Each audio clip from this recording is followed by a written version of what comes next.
make a clay charm. Today we'll be making this adorable cactus. Supplies you need: polymer clay, a dotting tool, and a smoothing tool. I'm using white polymer clay, but as you will see later on, I'm going to color it with some eyeshadow. You could use colored polymer clay if you wish.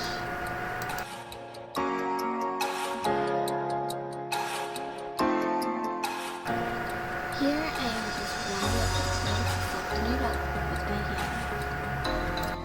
The colors we will be using are green, orange, pink, and brown.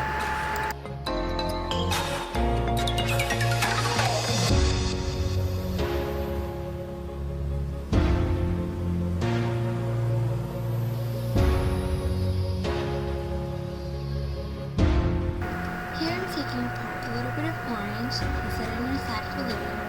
You're going to want to shake the pot with your fingers.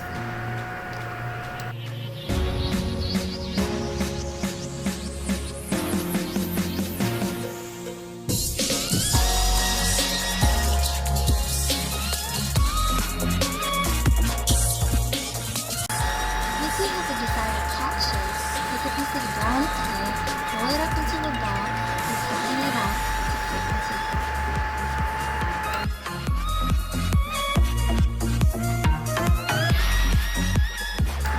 Once you have done that, take that orange that we set apart earlier and roll it out flat.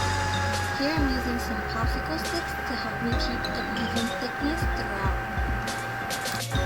Cut off the excess clay. Now wrap the clay around the pot. If you have any excess clay, just trim it off and then blend.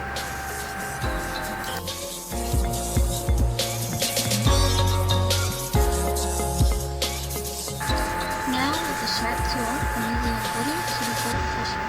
Add some texture into the brown clay to make it look like dirt. When finished, add a green ball of clay to start making the cactus.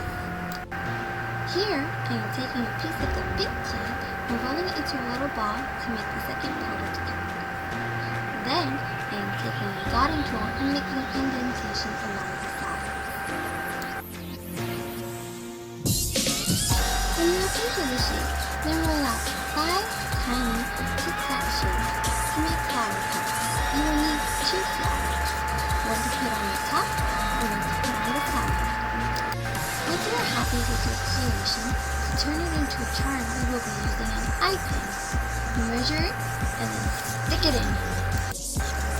And once you have placed the eye pin in, your creation is ready to bake.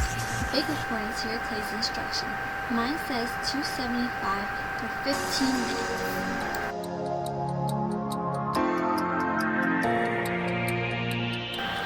Once you have taken it out of the oven and let it cool, you can see that it's hardened. Now, to gloss it, I'm taking a regular clear nail polish and just adding it on top.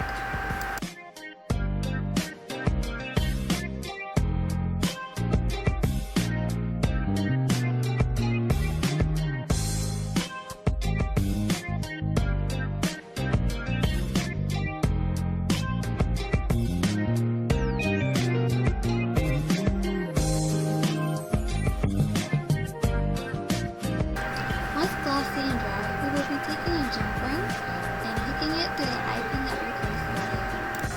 Before closing your jump ring, don't forget to add a lobster clasp.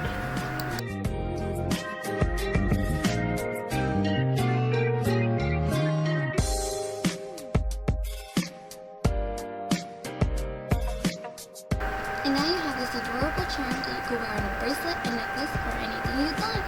I hope you had fun making this charm with me. Bye bye!